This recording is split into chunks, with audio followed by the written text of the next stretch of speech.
आज हम इस वीडियो में करेंगे क्लास 7 हिंदी पाठ 7 बाल लीला। प्रस्तुत पाठ में सूरदास जी तथा तुलसीदास जी द्वारा रचित बाल लीलाओं के कुछ पद दिए गए हैं। हम उन्हें पढ़ेंगे, उनके शब्दार्थ सहित व्याख्या को जानेंगे। पहला पद है सूरदास जी का। मैया मोही दाऊ बहुत खिजायो, मोसो कहत मोल को लीनो, तू जसमती कब जायो। कहा करो यही रसी के मारे, खेलन हो नहीं जात, पुनि पुनि कहत कौन है माता, को है तेरो तात। गोरे नंद जसोदा गोरी, तू कथ श्यामल गात, चुटकी दे दे ग्वाल नचावत, हंसते सब मुस्कात। तू मोही को मारन सीखी, दाहुई कबू न खीजे, मोहन मुख रिस ये बातें, जसमती सुन सुन रीझे। सुनहो कान्हा बाल भद्र चबाई, जनमत ही को धूत, सूर श्याम मोही गोधन की सो, हो माता तू पूत। तो इसके शब्दार्थ इस प्रकार होंगे कि खिजायो का अर्थ होता है परेशान करना, जायो का अर्थ होता है पैदा किया, तात का अर्थ होता है पिता, खीजे मतलब डांटना, चबाई होता है चुगली करने वाला, और धूत होता है चालाक। तो चलिए इसकी संदर्भ सहित व्याख्या देख लेते हैं। मैया मोही दाऊ बहुत खिजायो से लेकर माता तू पूत तक। तो इसका संदर्भ होगा प्रस्तुत पंक्तियां हमारी पाठ्य पुस्तक मंजरी के बाल लीला और भक्ति पद नामक पाठ से ली गई हैं। इसके रचयिता महाकवि सूरदास जी हैं। कृष्ण भक्ति शाखा के प्रमुख कवि सूरदास जी वात्सल्य और श्रृंगार के क्षेत्र में हिंदी साहित्य में सर्वोच्च स्थान रखते हैं। इसका प्रसंग पढ़ लेते हैं। प्रस्तुत पंक्तियों में बाल कृष्ण की लीलाओं का वर्णन है। व्याख्या। हे माता यशोदा, तो कृष्ण जी जो हैं अपनी माता यशोदा जी से कहते हैं, मुझे बलराम भैया बहुत चिढ़ाते हैं, मुझे वह मोल खरीदा हुआ बताते हैं कि तुम्हें खरीद के लाया गया है, और कहते हैं कि मुझे तुमने जन्म नहीं दिया। इस बात को सुनकर मैं क्रोध के मारे, मुझे इतना गुस्सा आता है कि मैं खेलने भी नहीं जाता। वह बार बार पूछते हैं कि मेरे माता पिता कौन हैं, क्योंकि ये नंद जी और जो यशोदा जी हैं वो तो दोनों गोरे वर्ण के हैं, यानी उनका रंग जो है वो गोरा है, और तुम काले शरीर वाले कहाँ से आए हो।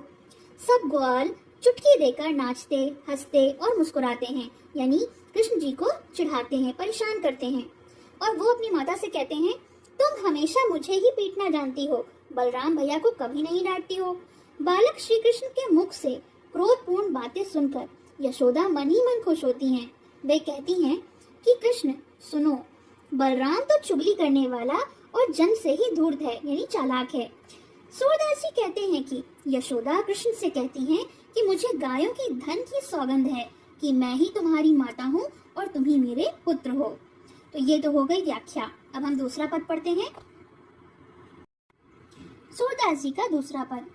जसोदा हरि पालने झुलावे, हल रावे दुलराई मलहावे, जोई सोई कुछ गावे, मेरे लाल को आओ निदरिया, काहे ना आनी सुवावे, तू काहे नहीं बेघी आवे, तो को कान बुलावे, कभू पलक हरि मूंदी लेते हैं, कभू अदर फरकावे, सोवत जानी मौन हविराही, करी करी से न बतावे, इही अंतर अकुलाई उठे हरि, जसुमती मधुरे गावे, जो सुख सूर अमर मुनि दुर्लभ, सो नंद भावनी पावे।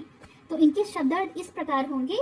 हलरावे का अर्थ होता है बच्चों को हाथ में लेकर इधर उधर हिलाना। जब बच्चे सोते नहीं हैं तो हम बच्चों को हाथ में लेकर इधर उधर हिलाते हैं जिससे कि उन्हें नींद आ जाए।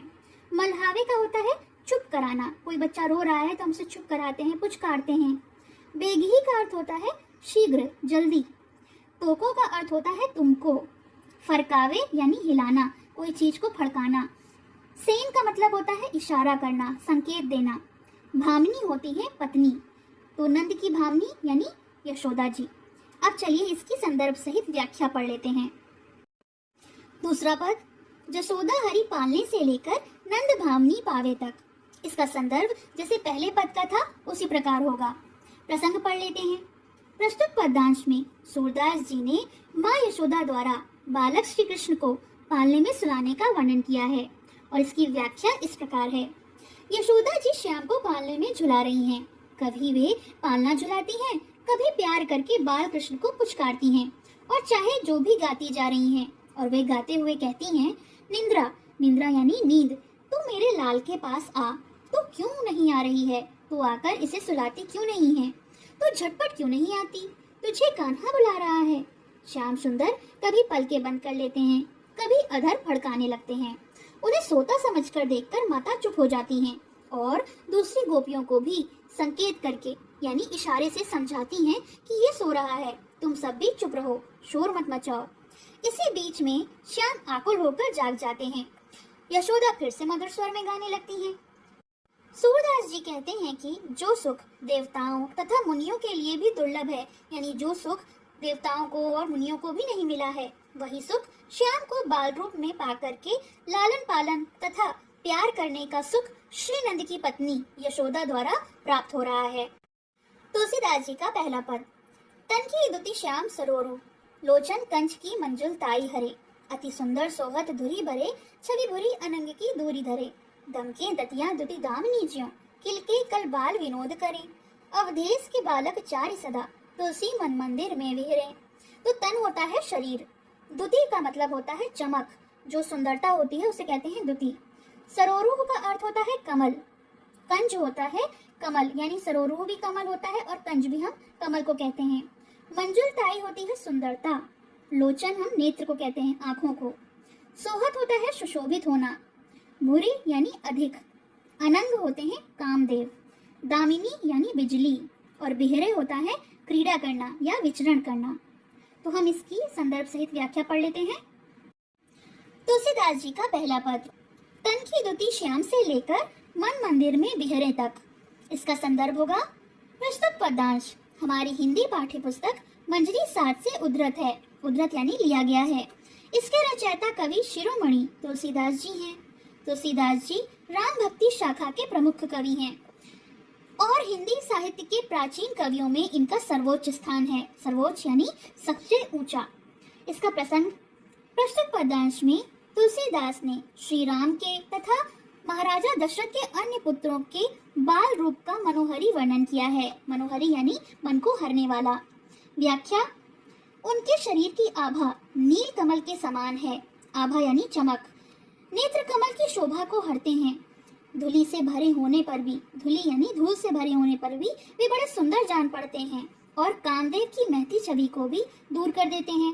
उनके नन्हे नन्हे दांत बिजली की चमक के समान चमकते हैं और वे किलक किलक कर मनोहर बाल लीलाएं करते हैं।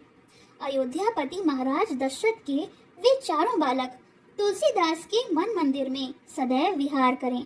विहार यानी विचरण करें। तुलसीदास जी का दूसरा पद। कबहू ससी मांगत आरी करें, कबहू प्रतिबिंब निहारी डरे, कबहू करताल बजाई के नाचत, मातु सवे मन मोद भरे, कबहू रसाई कहे हटिके, पुनि लेत सोई जोई लागी अरे, अवधेश के बालक चारि सदा, तुलसी मन मंदिर में विहरे। तो यहाँ पर शशि का अर्थ है चंद्रमा और आरी का अर्थ होता है जिद करना, हट करना। प्रतिबिंब का अर्थ होता है परछाई या छाया। निहारी का अर्थ होता है देखकर। करताल यानी ताली बजाना। मोद माने होता है हर्ष या फिर आनंद। और जाही लगी का मतलब होता है जिसके लिए। तो यहाँ पर हम इस पद की संदर्भ सहित व्याख्या पढ़ते हैं। तुलसीदास जी का दूसरा पद।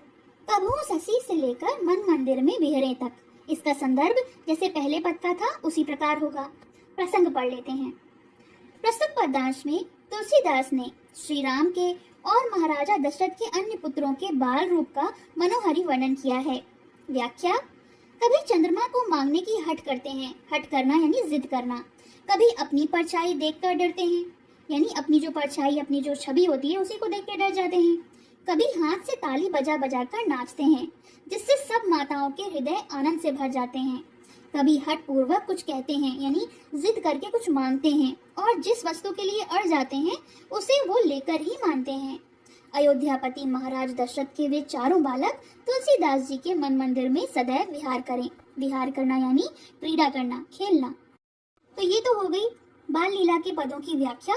इसके प्रश्नोत्तर हम लोग नेक्स्ट वीडियो में देखेंगे। और अभी तक आपने मेरे चैनल को सब्सक्राइब नहीं किया है तो please subscribe my channel for new updates.